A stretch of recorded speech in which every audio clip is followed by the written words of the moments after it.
ಸರ್ವರಿಗೂ ನಮಸ್ಕಾರ. ಮೌಲ್ಯ ಚಾನಲ್ಗೆ ಸ್ವಾಗತ. 80ನೇ ಸ್ವಾತಂತ್ರ್ಯ ದಿನದ ಶುಭಾಶಯಗಳು. ಜನನಿ ಜನ್ಮಭೂಮಿಶ್ಚ ಸ್ವರ್ಗಾದಪಿ ಗರೀಯಸಿ. ನಮ್ಮನ್ನು ಹಡೆದ ತಾಯಿ ಮತ್ತು ನಮ್ಮ ಜನ್ಮಭೂಮಿ ಸ್ವರ್ಗಕ್ಕಿಂತಲೂ ಮಿಗಿಲಾದುದು. ಸ್ವಾಮಿ ವಿವೇಕಾನಂದರು ಒಂದು ಕಡೆ ಹೇಳಿರುವ ಮಾತು, ಯಾವ ದೇಶ ಅಥವಾ ಜನಾಂಗ ತನ್ನ ಚರಿತ್ರೆಯನ್ನು ಹಾಗೂ ಚಾರಿತ್ರಿಕ ಮಹಾಪುರುಷರನ್ನು ಮರೆಯುತ್ತದೆಯೋ ಆ ದೇಶಕ್ಕಾಗಲಿ ಜನಾಂಗಕ್ಕಾಗಲಿ ಭವಿಷ್ಯವಿಲ್ಲ. ಅದರಂತೆ ನಮ್ಮ ದೇಶದ ಭವ್ಯ ಇತಿಹಾಸದ ಬಗ್ಗೆ ಮತ್ತು ದೇಶಕ್ಕಾಗಿ ಹೋರಾಡಿ ಮಡಿದ ಧೀರೋದಾತ್ತ ನಾಯಕರ ಮತ್ತು ವೀರ ಯೋಧರನ್ನು ಸ್ಮರಿಸುವ ದಿನವಿದು. ಅವರಲ್ಲಿ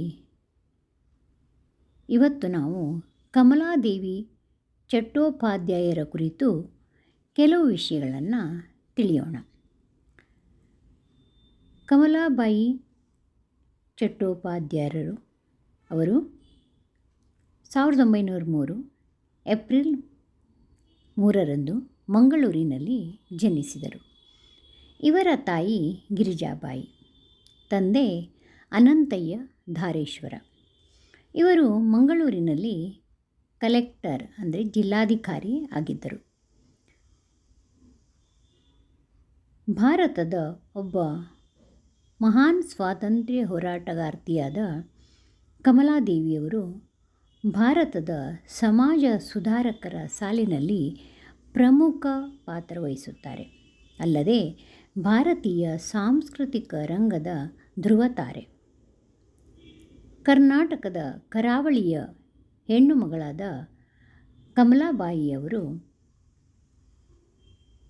ದೇಶಕ್ಕೆ ರಾಜಕೀಯ ಸ್ವಾತಂತ್ರ್ಯದ ಜೊತೆಗೆ ಸಾಂಸ್ಕೃತಿಕ ಸ್ವಾತಂತ್ರ್ಯ ಮತ್ತು ಹೆಣ್ಣು ಮಕ್ಕಳ ಹಕ್ಕುಗಳನ್ನು ತಂದುಕೊಡಲು ಶ್ರಮಿಸಿದ ಧೀಮಂತ ನಾಯಕಿ.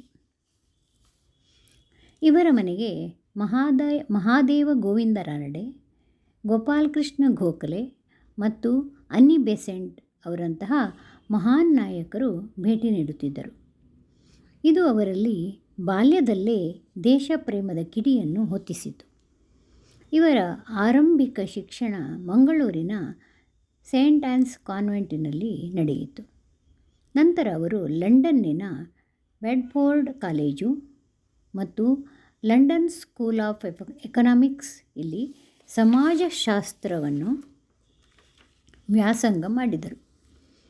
ಅವರಿಗೆ ಕೇವಲ 14ನೇ ವಯಸ್ಸಿನಲ್ಲಿಯೇ ವಿವಾಹವಾಗಿ 16ನೇ ವಯಸ್ಸಿಗೆ ಅವರ ಗಂಡ ತೀರಿಕೊಂಡರು.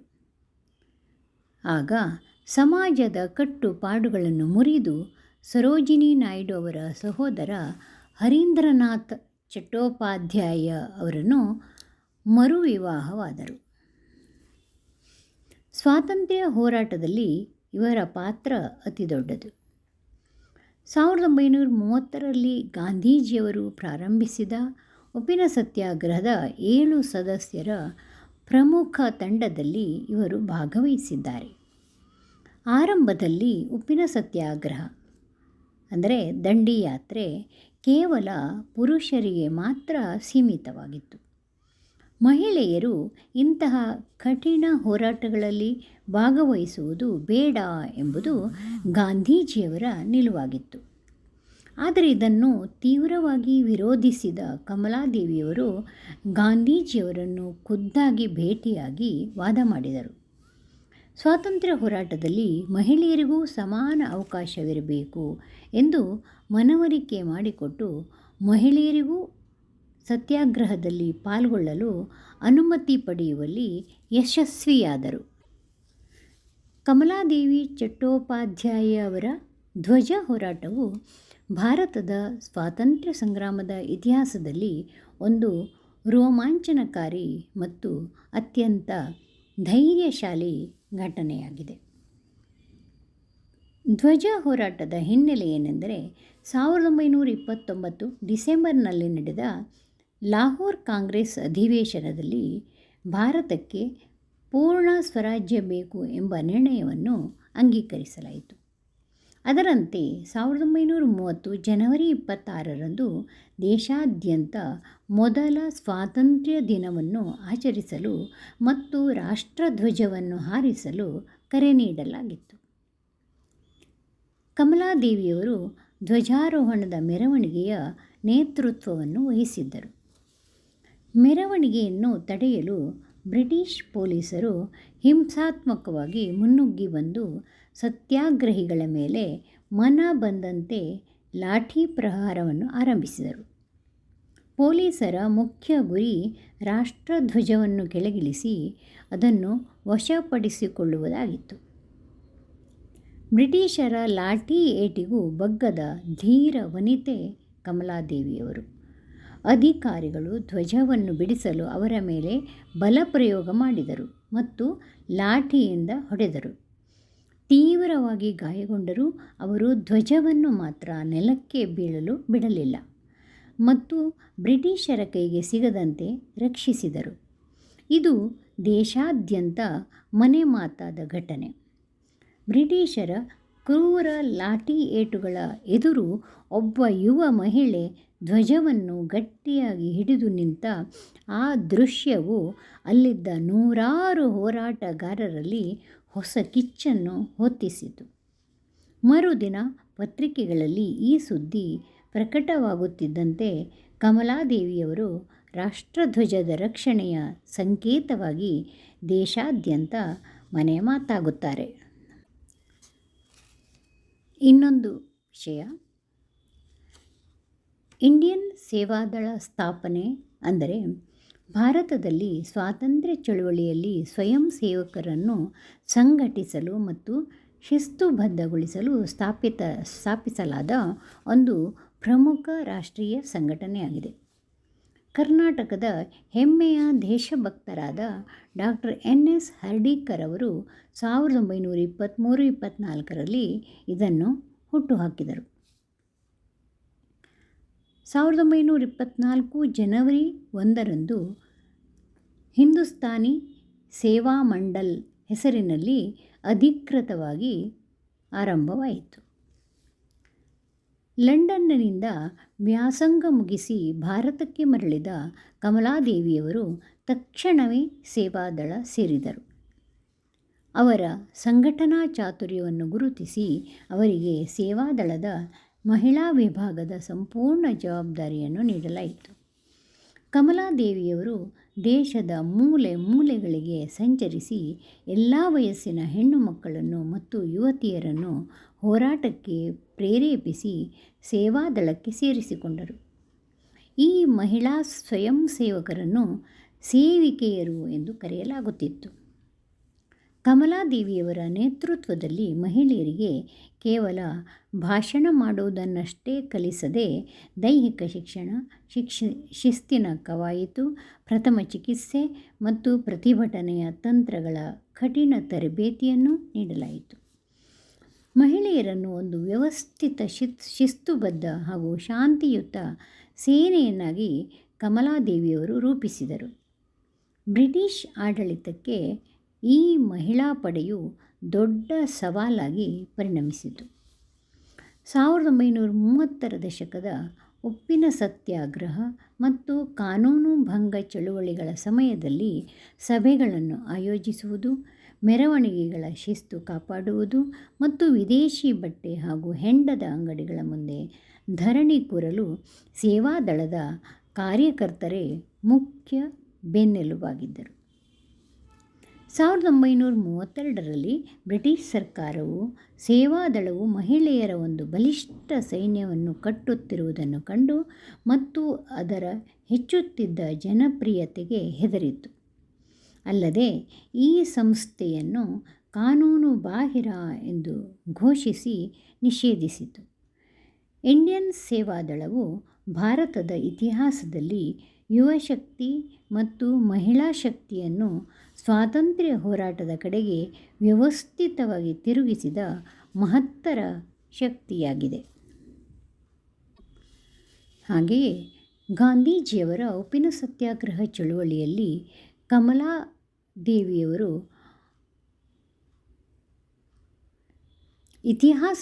ಇತಿಹಾಸದಲ್ಲಿ ಬಂಗಾರದ ಅಕ್ಷರಗಳಲ್ಲಿ ಬರೆಯಲ್ಪಟ್ಟಂತಹ ಒಂದು ಘಟನೆ ನಡೆಯಿತು. 1930ರಲ್ಲಿ ನಡೆದ ಈ ಸತ್ಯಾಗ್ರಹದಲ್ಲಿ ಬ್ರಿಟಿಷರ ಕಾನೂನನ್ನು ಮುರಿದು ಜೈಲು ಸೇರಿದ ಭಾರತದ ಮೊದಲ ಮಹಿಳಾ ರಾಜಕೀಯ ಕೈದಿ ಎಂಬ ಹೆಗ್ಗಳಿಕೆಗೆ ಕಮಲಾದೇವಿ ಪಾತ್ರರಾದರು. ಮಹಾತ್ಮ ಗಾಂಧೀಜಿಯವರು ದಂಡಿಯಲ್ಲಿ ಉಪ್ಪಿನ ಕಾನೂನು ಮುರಿದ ತಕ್ಷಣ ದೇಶಾದ್ಯಂತ ಸತ್ಯಾಗ್ರಹದ ಕಿಚ್ಚು ಹರಡಿತು. ಮುಂಬೈನಲ್ಲಿ ಈ ಚಳವಳಿಯು ಸಂಪೂರ್ಣ ನೇತೃತ್ವವನ್ನು ಕಮಲಾದೇವಿ ಚಟ್ಟೋಪಾಧ್ಯಾಯ ಅವರು ಮತ್ತು ಆವಂತಿಕಾಬಾಯಿ ಗೋಖಲೆ ವಹಿಸಿದ್ದರು. ಕಮಲಾದೇವಿಯವರು ಸಾವಿರಾರು ಮಹಿಳೆಯರೊಂದಿಗೆ ಮುಂಬೈನ ಚೌಪಾಟಿ ಸಮುದ್ರ ತೀರಕ್ಕೆ ನುಗ್ಗಿ ಅಲ್ಲಿ ಮಣ್ಣಿನ ಪಾತ್ರೆಗಳಲ್ಲಿ ಸಮುದ್ರದ ನೀರನ್ನು ಕುದಿಸಿ ಕಾನೂನು ಬಾಹಿರವಾಗಿ ಉಪ್ಪನ್ನು ತಯಾರಿಸಿದ್ದರು. ಪೊಲೀಸರು ಸತ್ಯಾಗ್ರಹಿಗಳ ಮೇಲೆ ಮನ ಬಂದಂತೆ ಲಾಠಿ ಪ್ರಹಾರ ನಡೆಸಿದರು. ಅವರ ಪಾತ್ರೆಗಳನ್ನು ಒಡೆದು ಹಾಕಿದರು. ಆದರೂ ಕಮಲಾದೇವಿ ಮತ್ತು ಅವರ ಮಹಿಳಾ ಪಡೆ ಹಿಂದೆ ಸರಿಯಲಿಲ್ಲ. ಕಮಲಾದೇವಿಯವರು ಕೇವಲ ಉಪ್ಪು ತಯಾರಿಸಲಿಲ್ಲ, ಅದನ್ನು ದೇಶ ಪ್ರೇಮದ ಸಂಕೇತವಾಗಿ ಜನರ ಮಧ್ಯೆ ಮಾರಾಟ ಮಾಡಲು ಆರಂಭಿಸಿದರು. ಅವರು ತಯಾರಿಸಿದ ಮೊದಲ ಪ್ಯಾಕೆಟ್ ಉಪ್ಪನ್ನು ತರಲು ಮುಂಬೈನ ಹೈಕೋರ್ಟ್ಗೆ ಹೋದರು.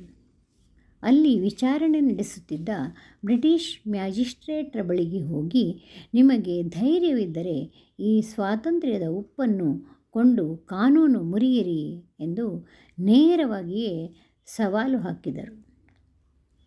ಅವರು ಸಣ್ಣ ಸಣ್ಣ ಪ್ಯಾಕೆಟ್ಗಳಲ್ಲಿ ಉಪ್ಪನ್ನು ಹರಾಜು ಹಾಕಿದಾಗ ದೇಶಪ್ರೇಮಿ ಸಾರ್ವಜನಿಕರು ಒಂದೊಂದು ಪ್ಯಾಕೆಟ್ ಉಪ್ಪನ್ನು ಆ ಕಾಲದಲ್ಲೇ ನೂರಾರು ಸಾವಿರಾರು ರೂಪಾಯಿ ಕೊಟ್ಟು ಖರೀದಿಸಿ ಬ್ರಿಟಿಷರಿಗೆ ತಕ್ಕ ಪಾಠ ಕಲಿಸಿದರು.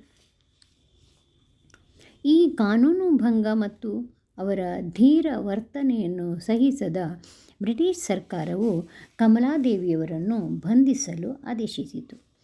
1930ರ ಏಪ್ರಿಲ್ ತಿಂಗಳಲ್ಲಿ ಬ್ರಿಟಿಷ್ ಪೊಲೀಸರು ಕಮಲಾದೇವಿಯವರನ್ನು ಅಧಿಕೃತವಾಗಿ ಬಂಧಿಸಿದರು.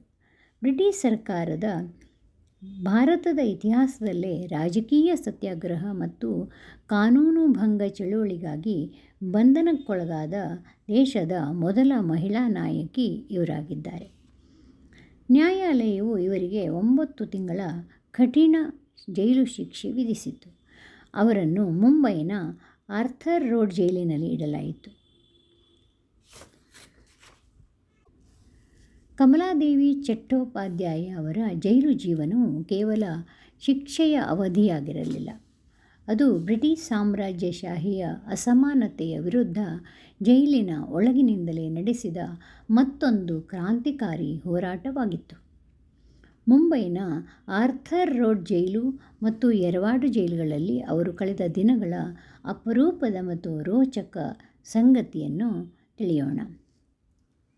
ಬ್ರಿಟಿಷ್ ಸರ್ಕಾರವು ಕಮಲಾದೇವಿಯವರನ್ನು ಬಂಧಿಸಿದಾಗ ಅವರ ಉನ್ನತ ಶಿಕ್ಷಣ ಮತ್ತು ಸಾಮಾಜಿಕ ಗೌರವದ ಆಧಾರದ ಮೇಲೆ ಅವರಿಗೆ ಜೈಲಿನಲ್ಲಿ ಎ ದರ್ಜೆಯ ಸೌಲಭ್ಯವನ್ನು ನೀಡಬೇಕಾಗಿತ್ತು. ಆದರೆ ಬ್ರಿಟಿಷರು ಇವರ ದೇಶಭಕ್ತಿಯನ್ನು ಹತ್ತಿಕ್ಕಲು ಉದ್ದೇಶಪೂರ್ವಕವಾಗಿ ಇವರನ್ನು ತಳಮಟ್ಟದ ಸಿ ದರ್ಜೆಯ ಸಾಮಾನ್ಯ ಅಪರಾಧಿಗಳ ಕೊಠಡಿಯಲ್ಲಿ ಇರಿಸಿದ್ದರು. ಕಮಲಾದೇವಿಯವರು ಯಾವುದೇ ದೂರಿಲ್ಲದೆ ಅತ್ಯಂತ ಹೆಮ್ಮೆಯಿಂದ ಸ್ವೀಕರಿಸಿದರು. ಆ ಕಾಲದಲ್ಲಿ ಜೈಲಿನಲ್ಲಿ ಮಹಿಳಾ ಕೈದಿಗಳ ಪರಿಸ್ಥಿತಿ ಅತ್ಯಂತ ಶೋಚನೀಯವಾಗಿತ್ತು. ಕೊಳಕು ಕೊಠಡಿಗಳು, ಅಮಾನವೀಯ ವರ್ತನೆ ಮತ್ತು ತೀರಾ ಕಳಪೆ ಆಹಾರ ನೀಡಿಕೆ ಇತ್ತು. ಕಮಲಾದೇವಿಯವರು ಜೈಲಿನ ಕಳಪೆ ಆಹಾರವನ್ನು ಪ್ರತಿಭಟಿಸಿ ಉಪವಾಸ ಸತ್ಯಾಗ್ರಹ ಆರಂಭಿಸಿದರು. ಜೈಲಿನ ಅಧಿಕಾರಿಗಳೊಂದಿಗೆ ನಿರಂತರವಾಗಿ ವಾದಕ್ಕಿಳಿದ ಅವರು ಮಹಿಳಾ ಕೈದಿಗಳಿಗೆ ಶುದ್ಧ ನೀರು, ಆರೋಗ್ಯಕರ ಆಹಾರ ಮತ್ತು ಮೂಲಭೂತ ನೈರ್ಮಲ್ಯದ ಸೌಲಭ್ಯಗಳನ್ನು ಒದಗಿಸುವಂತೆ ಬ್ರಿಟಿಷ್ ಸರ್ಕಾರವನ್ನು ಒತ್ತಾಯಿಸಿ ಯಶಸ್ವಿಯಾದರು. ಜೈಲಿನ ಕತ್ತಲೆ ಕೋಣೆಯಲ್ಲೂ ಕಮಲಾದೇವಿಯವರು ತಮ್ಮ ಸೃಜನಶೀಲತೆಯನ್ನು ಕಳೆದುಕೊಳ್ಳಲಿಲ್ಲ. ತಮ್ಮೊಂದಿಗೆ ಜೈಲಿನಲ್ಲಿದ್ದ ಅನಕ್ಷರಸ್ಥ ಮಹಿಳಾ ಕೈದಿಗಳಿಗೆ ಜೈಲಿನಲ್ಲೇ ಅವಕಾಶವನ್ನು ಕಲ್ಪಿಸಿ ಓದು ಬರೆಹವನ್ನು ಕಲಿಸಿ ಜೈಲನ್ನೇ ಪಾಠಶಾಲೆಯನ್ನಾಗಿ ಪರಿವರ್ತಿಸಿ ಅಕ್ಷರ ಕ್ರಾಂತಿ ಮೆರೆದ ಮಹಿಳೆ ಕಮಲಾದೇವಿಯವರದು ಅಪೂರ್ವ ಸಾಧನೆ. ಜೈಲಿನಲ್ಲಿದ್ದ ಬಿಡುವಿನ ಅವಧಿಯನ್ನು ಅವರು ದೇಶದ ಆರ್ಥಿಕತೆ ಮತ್ತು ಮಹಿಳಾ ಹಕ್ಕುಗಳ ಕುರಿತು ಗಂಭೀರವಾಗಿ ಯೋಚಿಸಲು ಬಳಸಿಕೊಂಡರು. ಅವರ ಪ್ರಸಿದ್ಧ ಪುಸ್ತಕಗಳಾದ the awakening of Indian women ಕೃತಿ ಪರಿಕಲ್ಪನೆ ಮತ್ತು ಬರವಣಿಗೆಯ ಕೆಲವು ಭಾಗಗಳು ಜೈಲಿನಲ್ಲಿದ್ದಾಗಲೇ ರೂಪುಗೊಂಡವು. ಕಮಲಾದೇವಿಯವರ ಪತಿ ಹರೀಂದ್ರನಾಥ್ ಚಟ್ಟೋಪಾಧ್ಯಾಯ ಅವರು ಕೂಡ ಒಬ್ಬ ಪ್ರಸಿದ್ಧ ಕವಿ ಮತ್ತು ಹೋರಾಟಗಾರರಾಗಿದ್ದರು. ಅವರೂ ಸಹ ಬೇರೆ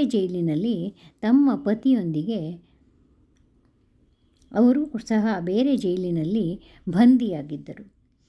ಜೈಲಿನ ಕಠಿಣ ನಿಯಮಗಳ ನಡುವೆಯೂ ಕಮಲಾದೇವಿಯವರು ತಮ್ಮ ಪತಿಯೊಂದಿಗೆ ಪತ್ರಗಳ ಮೂಲಕ ಕವಿತೆಗಳನ್ನು, ಸಾಹಿತ್ಯಿಕ ವಿಚಾರಗಳನ್ನು ಹಂಚಿಕೊಳ್ಳುತ್ತಿದ್ದರು.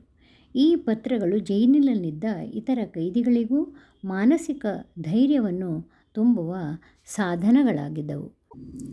9 ತಿಂಗಳ ಕಠಿಣ ಜೈಲು ಶಿಕ್ಷೆಯನ್ನು ಮುಗಿಸಿ ಅವರು ಹೊರಬಂದಾಗ ಅವರ ದೈಹಿಕ ಆರೋಗ್ಯ ಹದಗೆಟ್ಟಿತ್ತು. ಆದರೆ ಅವರ ಮಾನಸಿಕ ಸ್ಥೈರ್ಯ 10ರಷ್ಟು ಹೆಚ್ಚಾಗಿತ್ತು.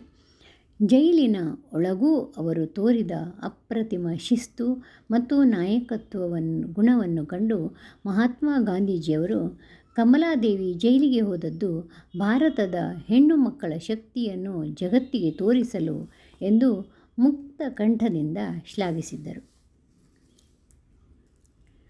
ಅಖಿಲ ಭಾರತ ಮಹಿಳಾ ಪರಿಷತ್ತು, ಆಲ್ ಇಂಡಿಯಾ ವಿಮೆನ್ಸ್ ಕಾನ್ಫರೆನ್ಸ್, ಭಾರತದಲ್ಲಿ ಮಹಿಳಾ ಹಕ್ಕುಗಳು, ಶಿಕ್ಷಣ ಮತ್ತು ಸಾಮಾಜಿಕ ಸಮಾನತೆಗಾಗಿ ಸ್ಥಾಪಿಸಲಾದ ದೇಶದ ಅತ್ಯಂತ ಹಳೆಯ ಮತ್ತು ಅತ್ಯಂತ ಪ್ರಭಾವಶಾಲಿ ಮಹಿಳಾ ಸಂಘಟನೆಯಾಗಿದೆ.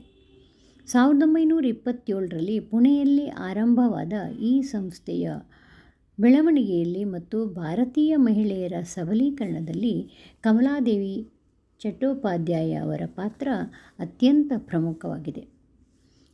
1927ರಲ್ಲಿ ಐರಿಷ್ ಮೂಲದ ಪ್ರಖ್ಯಾತ ನಾಯಕಿ ಮಾರ್ಗರೆಟ್ ಕಸಿನ್ಸ್ ಅವರು ಅಖಿಲ ಭಾರತ ಮಹಿಳಾ ಪರಿಷತ್ತಿನ ಮುಖ್ಯ ರೂವಾರಿಯಾಗಿದ್ದರು. ಇದರ ಸ್ಥಾಪನೆಯ ಮುಖ್ಯ ಉದ್ದೇಶ ಮಹಿಳಾ ಶಿಕ್ಷಣವನ್ನು ಉತ್ತೇಜಿಸುವುದಕ್ಕಾಗಿ ಜನ್ಮ ತಾಳಿತು. ಕಮಲಾದೇವಿಯವರು ಈ ಪರಿಷತ್ತಿನ ಅತ್ಯಂತ ಸಕ್ರಿಯ ಮತ್ತು ಪ್ರಭಾವಶಾಲಿ ನಾಯಕಿಯಾಗಿದ್ದರು. ಸಂಸ್ಥೆಯ ಆರಂಭದ ದಿನಗಳಲ್ಲೇ ಇದರ ಪ್ರಥಮ ಗೌರವಾನ್ವಿತ ಕಾರ್ಯದರ್ಶಿಯಾಗಿ ಜವಾಬ್ದಾರಿ ವಹಿಸಿಕೊಂಡರು. ಕಮಲಾದೇವಿಯವರು ಭಾರತದಾದ್ಯಂತ ಸಂಚರಿಸಿ ಪ್ರಮುಖ ನಗರಗಳು ಮತ್ತು ಗ್ರಾಮೀಣ ಪ್ರದೇಶಗಳಲ್ಲಿ ಪರಿಷತ್ತಿನ 100 ಉಪಶಾಖೆಗಳನ್ನು ತೆರೆದು ಮಹಿಳೆಯರನ್ನು ಒಂದೇ ಸೂರಿನಡಿ ಸಂಘಟಿಸಿದ್ದರು.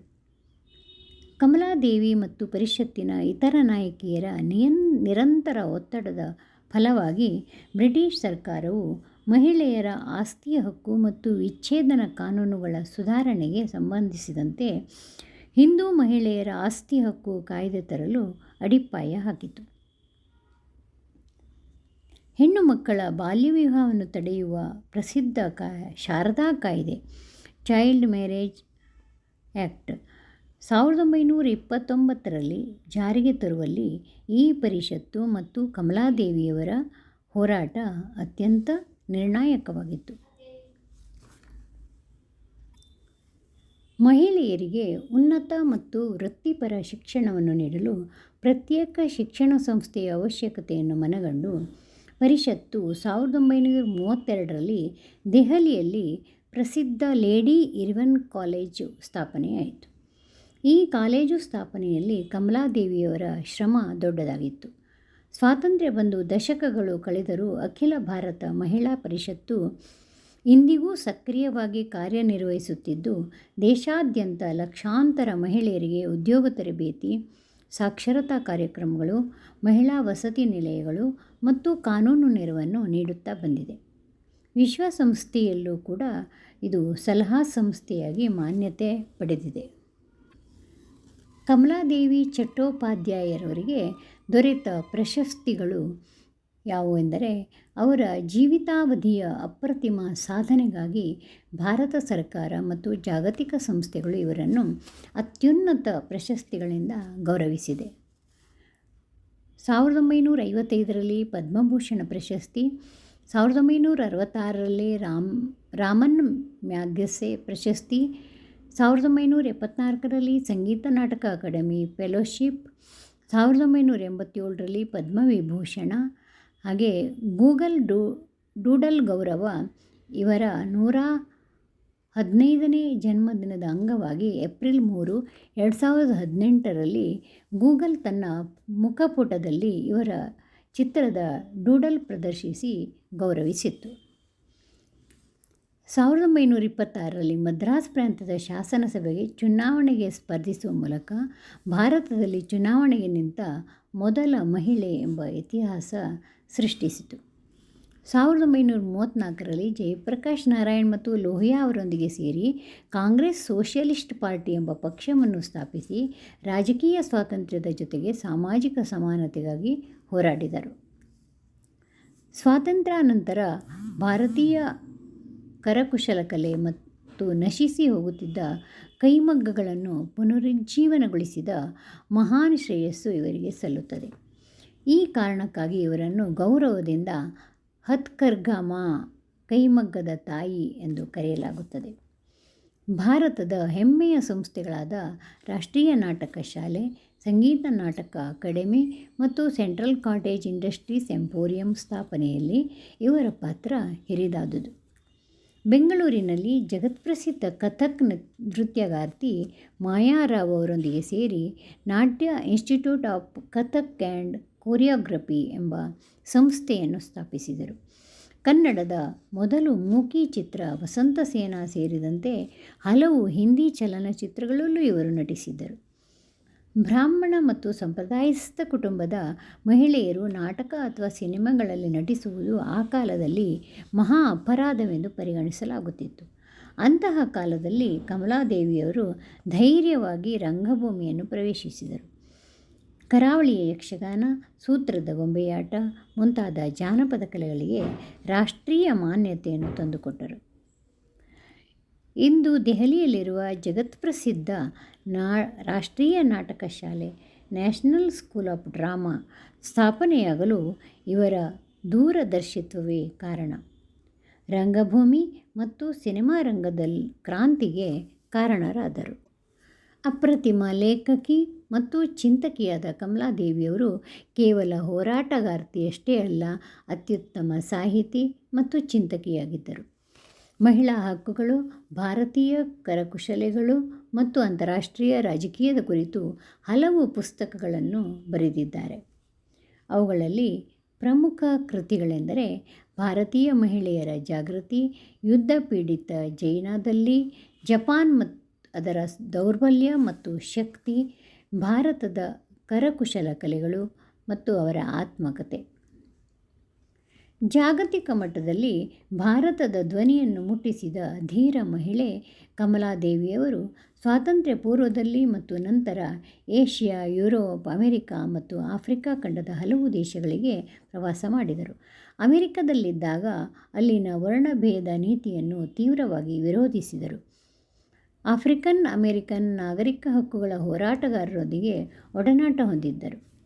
ಜಾಗತಿಕ ವೇದಿಕೆಗಳಲ್ಲಿ ಭಾರತದ ಸ್ವಾತಂತ್ರ್ಯ ಸಂಗ್ರಾಮದ ಉದ್ದೇಶಗಳನ್ನು ಮತ್ತು ಭಾರತೀಯ ಸಂಸ್ಕೃತಿಯ ಹಿರಿಮೆಯನ್ನು ಅತ್ಯಂತ ಪ್ರಭಾವಶಾಲಿಯಾಗಿ ಬಿತ್ತರಿಸಿದರು.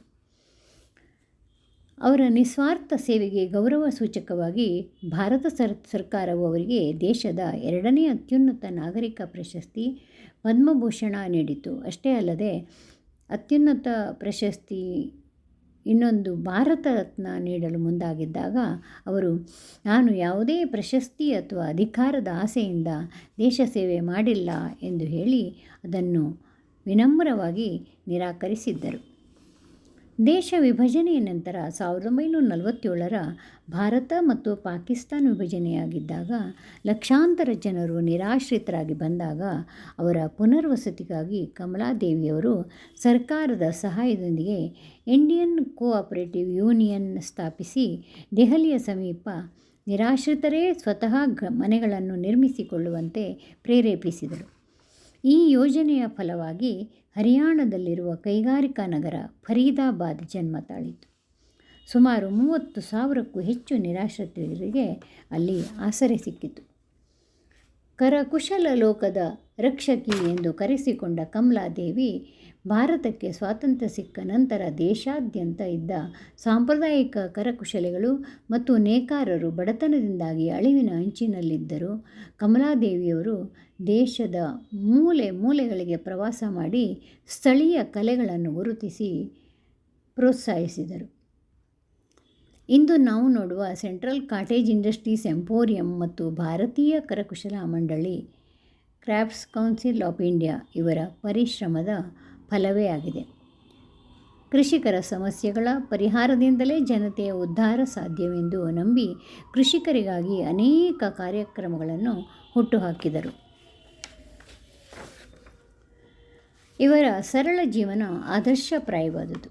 ತಮ್ಮ ಜೀವಿತಾವಧಿಯ ಉದ್ದಕ್ಕೂ ದೇಶದ ಪ್ರಮುಖ ನಿರ್ಧಾರಗಳಲ್ಲಿ ಭಾಗಿಯಾಗಿದ್ದರೂ ಅವರು ಯಾವುದೇ ರಾಜಕೀಯ ಹುದ್ದೆ ಅಥವಾ ಮಂತ್ರಿ ಸ್ಥಾನವನ್ನು ಬಯಸಲಿಲ್ಲ. ಕೊನೆಯವರೆಗೂ ಅತ್ಯಂತ ಸರಳ ಖಾದಿ ಸೀರೆಯನ್ನುಟ್ಟು ಸಾಮಾನ್ಯರಂತೆ ಬದುಕಿದ ಅವರು 1988ರ ಅಕ್ಟೋಬರ್ 29ರಂದು ತಮ್ಮ 85ನೆಯ ವಯಸ್ಸಿನಲ್ಲಿ ಮುಂಬೈನಲ್ಲಿ ನಿಧನರಾದರು. ಹೀಗೆ ಕಮಲಾಬಾಯಿ ಚಟ್ಟೋಪಾಧ್ಯಾಯ ಅವರು ಭಾರತದ ಇತಿಹಾಸದಲ್ಲೇ ಅಚ್ಚಳಿಯದೆ ಉಳಿದ ಧೀರ ಮಹಿಳೆ ಎಂದು ಹೇಳಬಹುದು. ಅವರ ಸಾಧನೆ, ವ್ಯಕ್ತಿತ್ವಗಳು ಎಲ್ಲ ಮಹಿಳೆಯರಿಗೆ ಸ್ಫೂರ್ತಿಯಾಗಿದ್ದ. ಮತ್ತೊಮ್ಮೆ ಧನ್ಯವಾದಗಳು.